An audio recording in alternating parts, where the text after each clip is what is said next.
Saudara-saudari terkasih, salam dalam kerahiman Tuhan. Yakinlah bahwa Yesus sangat mencintai saya, Anda dan kita semua. Dalam beberapa hari yang akan datang, tepatnya pada tanggal 27 Januari 2023 ini, kita akan mengalami sukacita yang besar, yaitu akan adanya tahbisan 7 imam Kapusin Provinsi Medan dan seorang imam Projok Kuskupan Agung Medan. Tahbisan ini akan dilaksanakan di Paroki Santo Mikael Pangururan, sebuah paroki dengan gereja inkulturatif Batak yang sangat indah di tepi Danau Toba di Pulau Samosir, Sumatera Utara. Satu hal yang kiranya memberikan pesan iman yang khas terkait tahbisan ini menginspirasi kita ialah kisah tentang salah satu diakon yang akan ditahbiskan itu, yakni Diakon Eko Aventus Sitohang, Kapusin. Diakon ini baru saja kehilangan sang ibu tepat 10 hari sebelum ia ditahbiskan menjadi imam nantinya. Ya, ibu tercinta yaitu Rosmida Nenggolan atau digelari Oppunisi Sebastian Boru baru saja meninggal pada tanggal 17 Januari 2023 yang lalu. Tepat 10 hari sebelum tahbisan sang anak tercinta, Diakon Eko Aventus Sitohang. Ibu ini meninggal karena penyakit yang menggerogoti tubuhnya. Salah satunya adalah tumor ganas. Dan ia sebenarnya sudah berjuang secara lebih keras selama beberapa waktu terakhir ini. Tentu saja peristiwa duka ini tidak gampang diterima, khususnya oleh keluarga dan terlebih lagi Diakon Eko yang akan ditahbiskan. Pastilah ia mengharapkan kiranya sang ibu bisa hadir pada pentahbisannya. Dan tentu saja sang ibu pun pastilah pernah berharap untuk bisa hadir pada pentahbisan anak terkasih. Tapi itulah yang terjadi. Ibu yang tercinta ini meninggal 10 hari sebelum pentahbisan putranya. Namun dalam iman kita yakin bahwa kebaikan Tuhan, belas kasih Tuhan pastilah tetap nyata dalam setiap pengalaman hidup manusia, termasuk pengalaman keluarga Sitohang, khususnya Diakon Eko ini. Meski ia harus menerima kenyataan bahwa sang ibu tercinta tidak lagi mungkin hadir secara fisik pada momen berahmat itu, tapi kita bisa yakin ada pesan, ada rahmat khusus yang sesungguhnya dicurahkan dalam peristiwa ini. Dan saya mencoba melihat pesan-pesan iman itu. Dan hal inilah yang kiranya saya bagikan kepada kita dalam video kali ini. Saya semakin dapat melihat pesan-pesan iman itu tatkala saya bersama para saudara Kapusin mengadakan misa requiem, misa persaudaraan Kapusin memohonkan keselamatan jiwa sang ibu. Kami para Kapusin hadir di rumah duka beberapa waktu yang lalu untuk mendoakan keselamatan jiwa sang ibu dan memberikan peneguhan bagi keluarga yang berduka. Dan saat itulah saya mendengar ada sekian kisah kesaksian iman yang luar biasa tentang ibu ini. Sang ibu, yaitu Ibu Rosmina Nenggolan, meninggal pada usia menjelang 60 tahun. Nanti 27 Januari 2023 ia sesungguhnya genap 60 tahun. Dengan riwayat penyakit tumor ganas.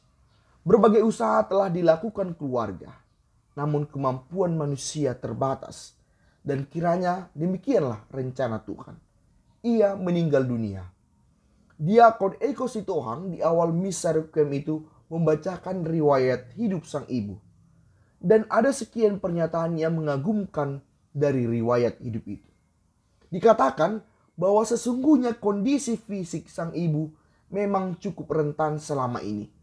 Bahkan menurut penuturan ayah mereka, sejak sang ayah dan ibu berumah tangga selama puluhan tahun, kiranya hanya 4 bulanlah sang ibu sungguh-sungguh dalam keadaan sehat. Selebihnya, sang ibu berada dalam kondisi cenderung sakit. Tetapi, di tengah kondisi fisik yang demikian, sang ibu tidak memilih untuk berputus asa dan mengeluh. Ia menjalani tahun-tahun itu dengan semangat. Ia menjadi istri dan ibu yang baik menurut keluarga.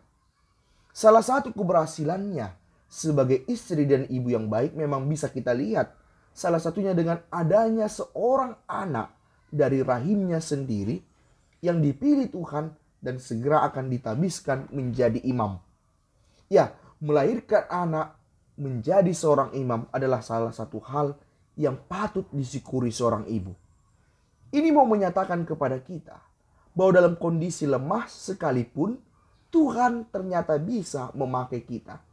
Seperti halnya ibu diakon Eko ini. Dari kondisi fisiknya yang dikatakan sedemikian rentan, ternyata Tuhan menerima dan memberkati persembahan hidupnya. Ialah seorang anak yang direlakan menjadi imam.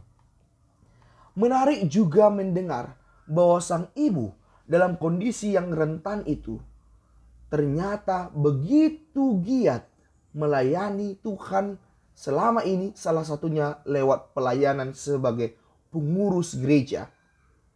Hingga ia meninggal, ia adalah pengurus inti dari gereja Katolik di wilayahnya, yang kami sebut di sini sebagai gereja stasi.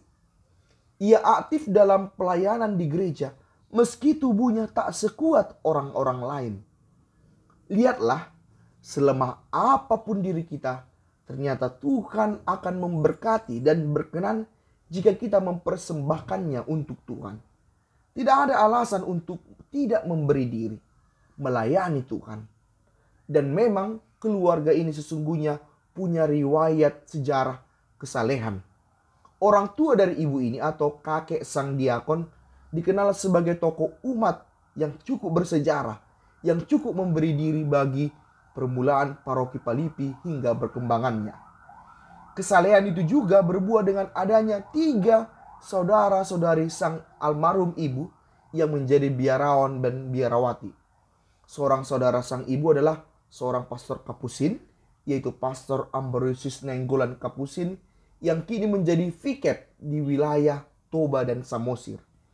Ada juga kedua saudarinya yang menjadi suster, yaitu Suster KYM dan Suster OSF Sibolga. Demikianlah keluarga ini punya riwayat kesalehan yang kita yakini cukup diberkati Tuhan. Dan sejarah hidup religius itu dilanjutkan kembali dalam diri diakon Eko yang segera akan ditabiskan menjadi imam. Dari hal ini kita bisa melihat bahwa pelayanan kepada Tuhan pasti akan berbuah, yaitu pertama-tama membuahkan iman bagi anak-anak, seperti yang terjadi misalnya dalam keluarga diakon Eko ini. Tentu pelayanan sang kakek, perjuangan sang kakek bagi gereja selama ini, dan juga sang ibu tidak sia-sia. Semuanya telah membuahkan berkat, khususnya dengan munculnya para biarawan-biarawati dari keluarga ini. Beberapa waktu yang lalu, saya bersama beberapa saudara lainnya pernah mengunjungi ibu ini saat ia sedang dirawat di rumah sakit. Ada momen yang cukup menyentuh dan berkesan bagi saya saat itu. Yaitu saat sang ibu menceritakan bagaimana dulunya sebenarnya ia sempat melarang anaknya, yaitu diakon Eko, untuk masuk SMA seminari di Pematang Siantar, sekolah untuk menjadi pastor. Ia sempat begitu gelisah dan bahkan menolak terang-terangan permintaan sang anak untuk masuk seminari. Ia sempat menawarkan anaknya untuk sekolah dimanapun yang anaknya inginkan, asalkan bukan di seminari. Bahkan ia membawanya dalam doa agar Tuhan tidak meluluskan anaknya masuk seminari. Alasannya bukan karena ia tidak mau merelakan sang anak menjadi pastor, tidak menikah dan konsekuensi lain. Melainkan karena ia tahu anaknya itu, yaitu Eko Situohang, adalah anak yang kurang fit seperti dia. Menurut ceritanya, pada masa kecil, diakon Eko ini kerap sakit. Dan karena itulah sebenarnya ia enggan mengizinkan anaknya Eko masuk seminari. Ia takut anaknya akan terhalang di tengah jalan menjadi seorang pastor karena penyakitnya. Maka ia terkejut bahwa akhirnya anaknya lulus masuk seminari Pematang Siantar. Dan ia lebih terkejut lagi bahwa kekhawatirannya justru tak terjadi sama sekali. Anaknya, Eko Sitohang, yang selama ini dikenalnya rentan sakit, justru menjadi seorang pemuda yang sangat sehat dari hari ke hari. Saya sendiri sebagai adik kelas dari Diakon Eko ini mengetahui bahwa Diakon Eko ini cukup sehat dan fit. Bahkan ia menjadi tokoh utama dalam kegiatan olahraga di biara. Kenyataan inilah akhirnya yang membuat almarhum ibu ini menjadi sekian ikhlas dan pasrah. Dalam pertemuan kami itu, sang ibu berkata, mungkin nanti dalam misa perdananya, Eko akan menceritakan kisah itu. Kisah dikala saya tak mengizinkannya masuk seminari. Ya, mungkin itu akan disampaikan Pastor Eko dalam misa perdananya, sebagaimana dikenang sang ibu. Dan kisah ini kiranya memberikan pencerahan kepada kita, bahwa kalau Tuhan memanggil, Tuhan juga yang akan memberi kekuatan. Diakon Eko dipanggil Tuhan dalam keadaannya yang diketahui sang ibu sebenarnya cukup rentan sakit. Tetapi Tuhan justru memberi kekuatan. Diakon Eko justru menjadi sangat sehat menjalani panggilannya. Diakon Eko juga mengisahkan momen akhir sebelum sang ibu meninggal. Sepertinya sang ibu sudah punya feeling bahwa akhir hidupnya kian mendekat. Apalagi menyadari penyakitnya kian menggerogoti tubuhnya. Tindakan medis yang diupayakan memang sudah cukup menguras perjuangannya. Karena itulah ia beberapa kali meminta agar anak-anaknya berkumpul. Ia juga sempat mengatakan bahwa tampaknya ia tak bisa hadir dalam pentahbisan anaknya yang sebenarnya tinggal menghitung hari. Diakon Eko saat ini bertugas di paroki Santa Teresa Air Molek, Kuskupan Padang. Ini membuatnya tak mungkin bisa dengan mudah menjenguk sang ibu lantaran alasan jarak.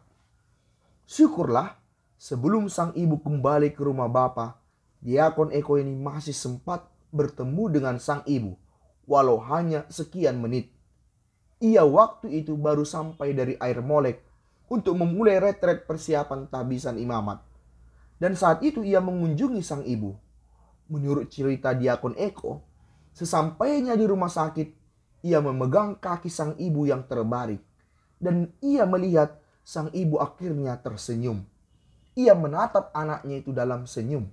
Dan dalam tatapan itulah akhirnya sang ibu meninggal dunia. Mereka saling bertatapan walau hanya hitungan menit. Di satu sisi, memang ini menyulitkan bagi Diakon Eko. Tetapi mengingat senyuman terakhir sang ibu yang memang tidak berkata apa-apa, Diakon Eko dan keluarga tahu bahwa ibunya kini merasa bahagia bisa bertemu dengan anak-anaknya, terutama dengan Diakon Eko yang akan ditabiskan menjadi imam dalam beberapa hari yang akan datang.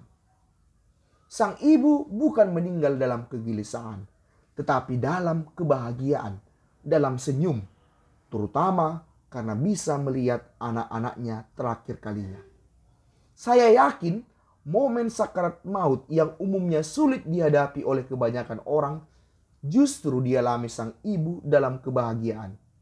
Ia kiranya sudah ikhlas dan bahagia, terutama karena bisa melihat orang-orang yang dicintainya. Ia pun kiranya sudah ikhlas walau tidak bisa hadir secara fisik dalam acara tahbisan sang anak tercinta. Mungkin Diakon Eko, keluarga dan bahkan kita pun tampak menyesali mengapa sang ibu tak bisa hadir dalam momen berahmat itu nantinya. Tetapi kiranya ibunya sudah berbahagia. Inilah keikhlasan seorang ibu, asalkan anaknya bahagia. Demikianlah Bapak Ibu Saudara-saudari terkasih, saya membagikan hal ini kepada kita. Kisah tentang keteladanan ibu ini. Saudara kita, sesama kita umat Kristen dalam menghayati imannya kepada Yesus. Pimpinan kami yaitu Provinsial Kapusin Medan, Pastor Celestinus Manalu Kapusin, dalam khotbahnya pada Misa Requiem itu merenungkan bahwa Injil yang dibacakan dalam Misa Requiem, yakni tentang Yesus sebagai jalan, kebenaran, dan hidup, sesungguhnya telah diimani sang ibu selama hidupnya. Ibu ini sungguh telah mengimani hal itu dan mewariskannya kepada keluarga, khususnya kepada anaknya Diakon Eko Sitohang. Ia mungkin tidak pernah mengajarkannya secara langsung, secara verbal, tetapi keteladanan hidupnya, bahkan akhir hidupnya adalah wujud teladan bahwa ia mengamini Yesus sebagai jalan kebenaran dan hidup. Dan kiranya teladan ibu ini menginspirasi kita untuk mencintai Tuhan di tengah segala keterbatasan kita. Seperti sang ibu memberikan diri bagi Tuhan lewat pelayanannya selama ini, lewat rasa syukurnya dalam hidup yang terbatas, dan akhirnya lewat persembahannya seorang anak menjadi imam. Dan mari kita doakan diakon Eko beserta ketujuh diakon lainnya yang akan ditabiskan menjadi imam. Semoga mereka sungguh dimampukan Tuhan menjadi pelayannya sebagai imam. Yesus, Engkau andalanku, maju